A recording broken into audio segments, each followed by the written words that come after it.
So I've been back here in the United States of America for a little over a month now, and I'm not gonna lie, I'm starting to feel a little bit homesick.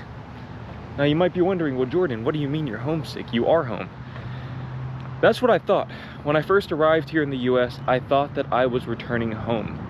And what I've come to realize is that whether I like it or not, this doesn't really feel like home anymore.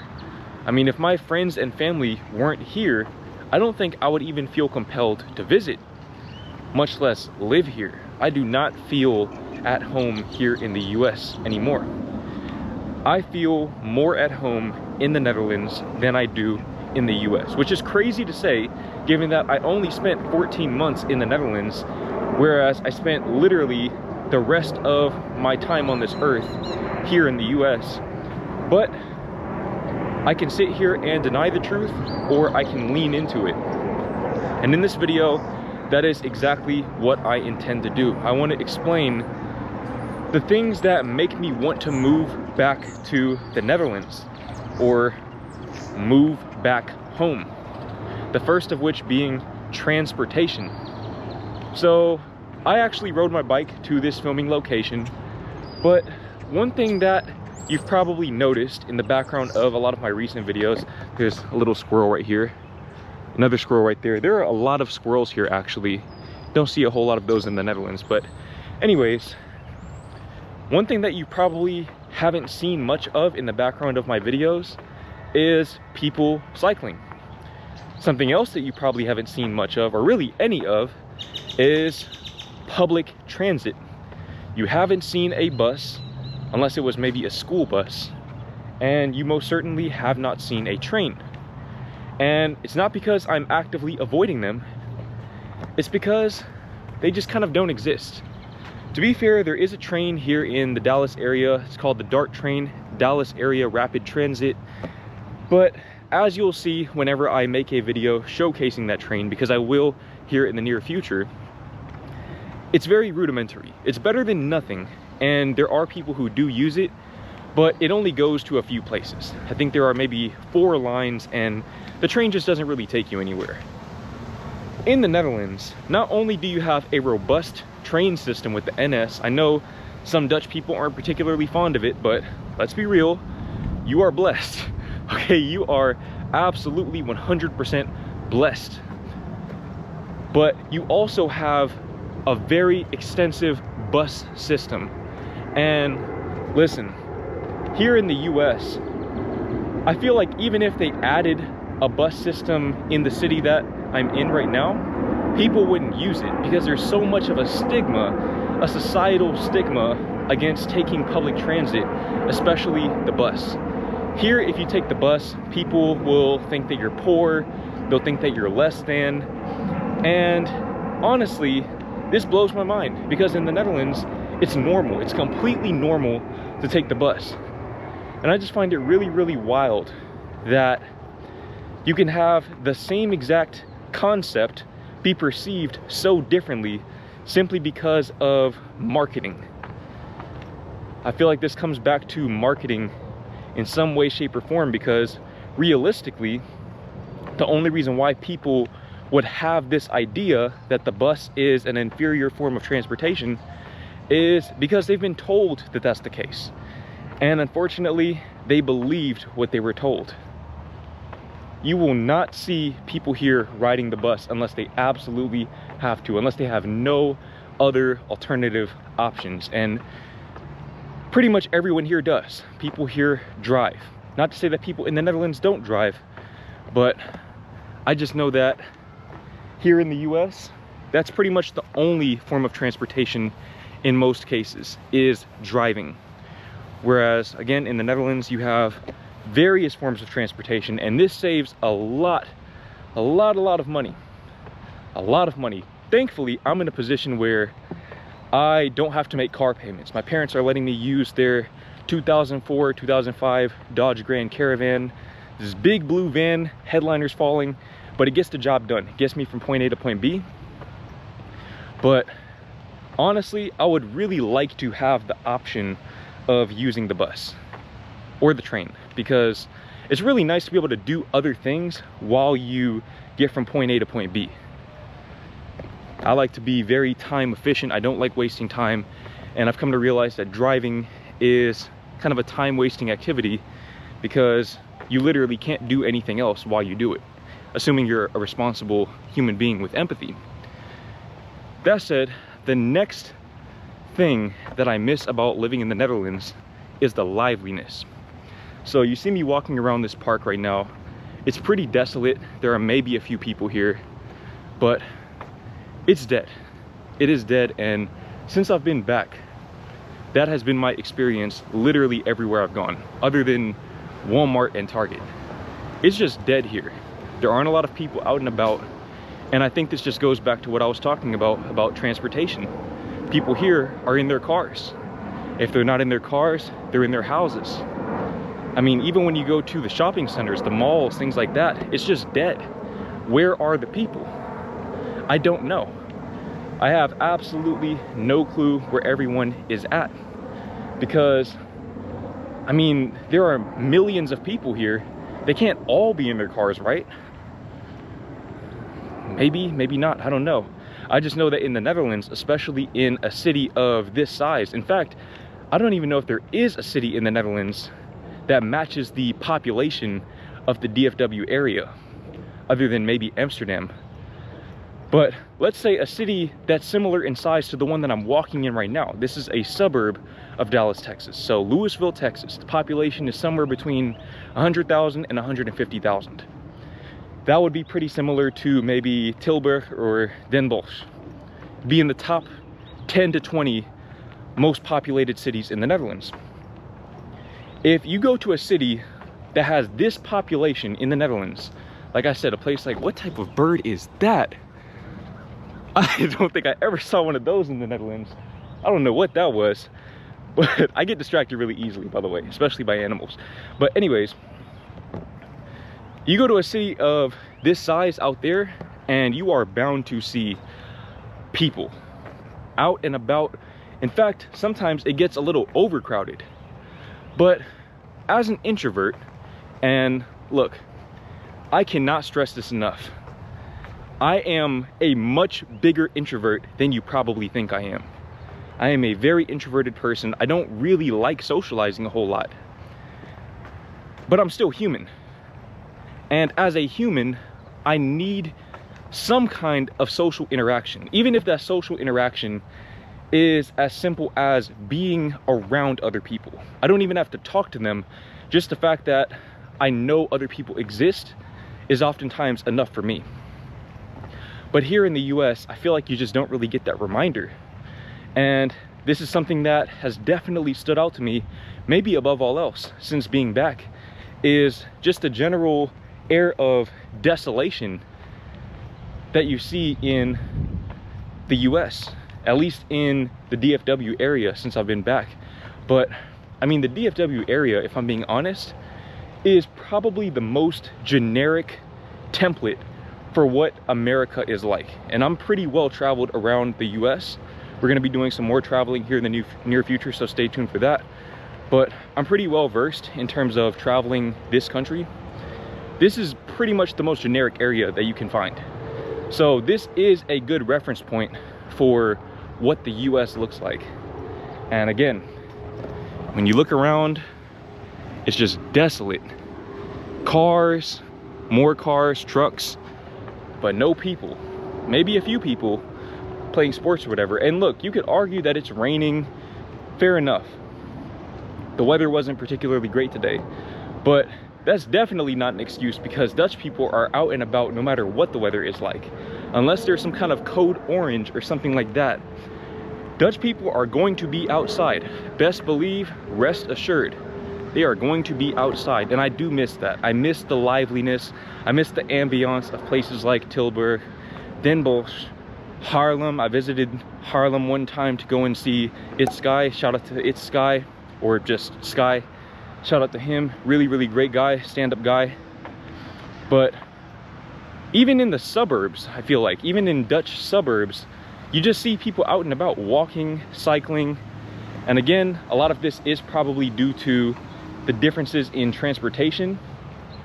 But I mean, it's not like we don't have sidewalks or trails. We have biking trails, at least in this city. People just don't use them. And again, maybe that comes back to the whole status thing. I don't know. The weather's been nice, other than today. We've had a few thunderstorms and whatnot, but I don't know. The point that I'm making is people here just aren't outside. And even as an introvert, I find it to be a little bit unsettling. Now, earlier you heard me mention Walmart and Target. I have been to Walmart and Target quite a few times since I've been back.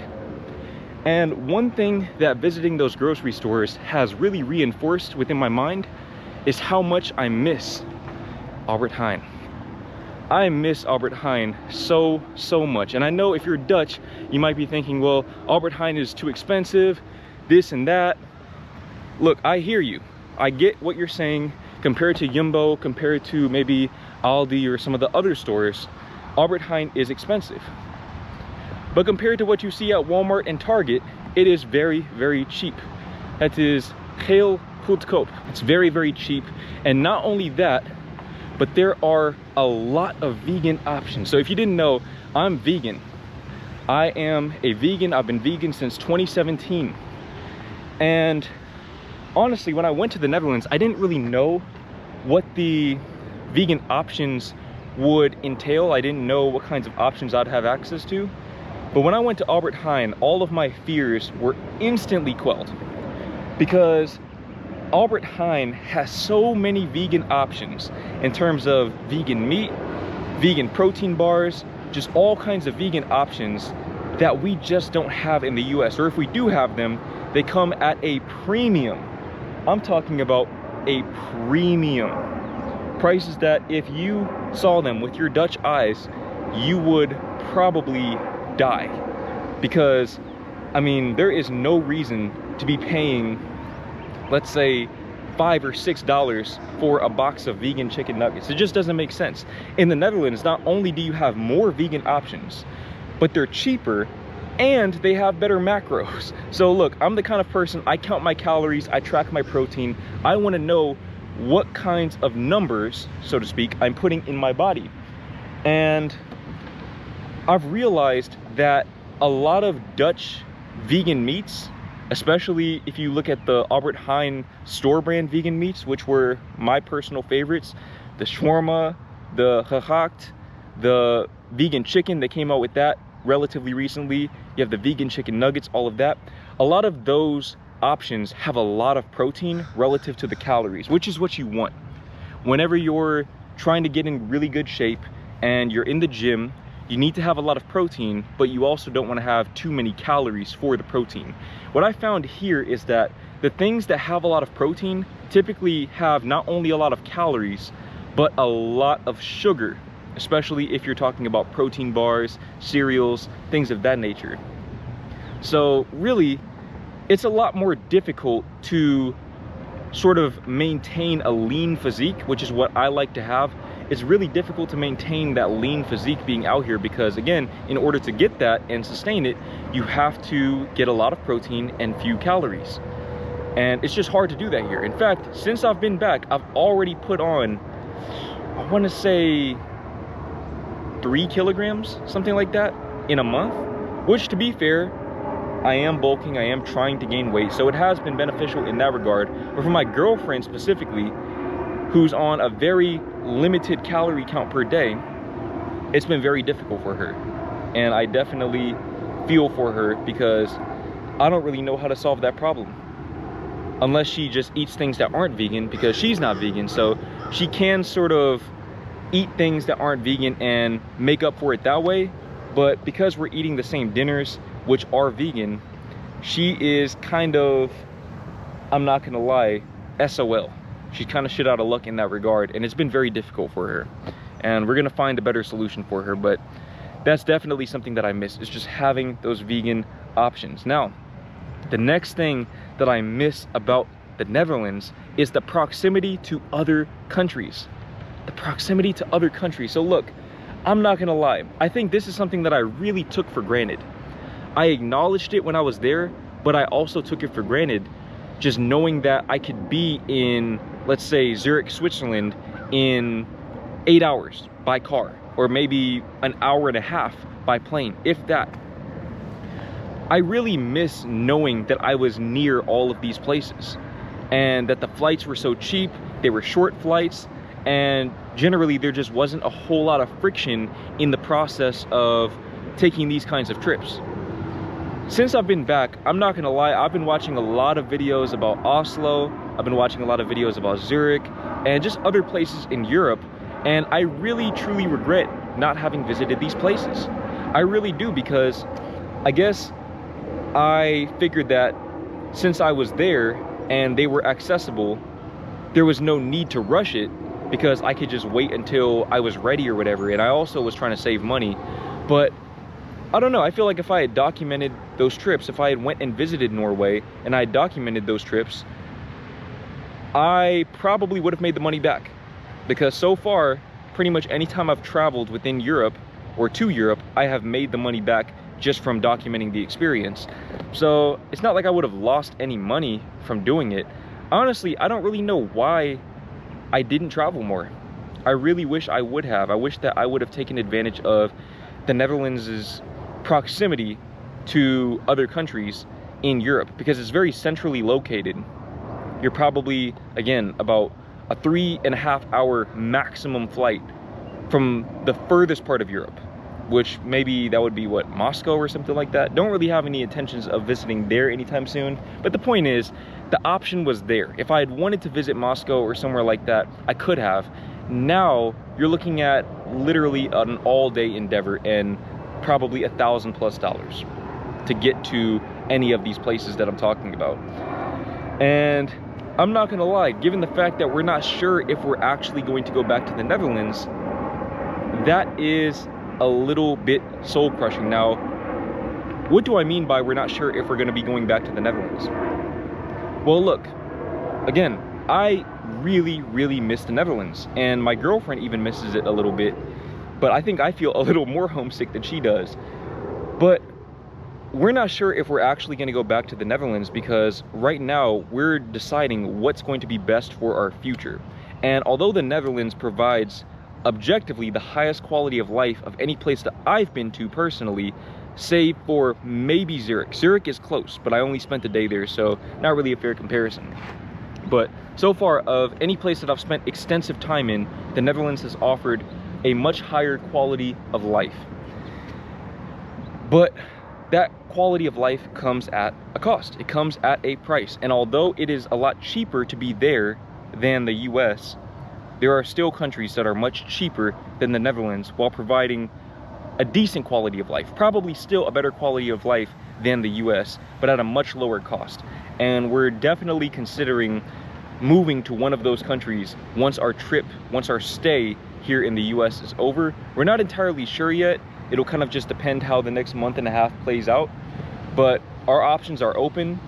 But even if we do that, even if we move to one of these countries, and we have one particular country in mind, it's probably not very difficult to guess which country it is, because I feel like this country is a hot topic at this point in time. But even if we do move to that country, the plan that we still have is to utilize the difference in the cost of living compared to the money that we're making to just save our money as much as possible, so that we can eventually move back to the Netherlands or maybe elsewhere in Europe. But preferably I'd go to the Netherlands. That's just me though. But move back to the Netherlands and purchase a house in cash, paid in full, and not have to worry about housing, and literally just die there.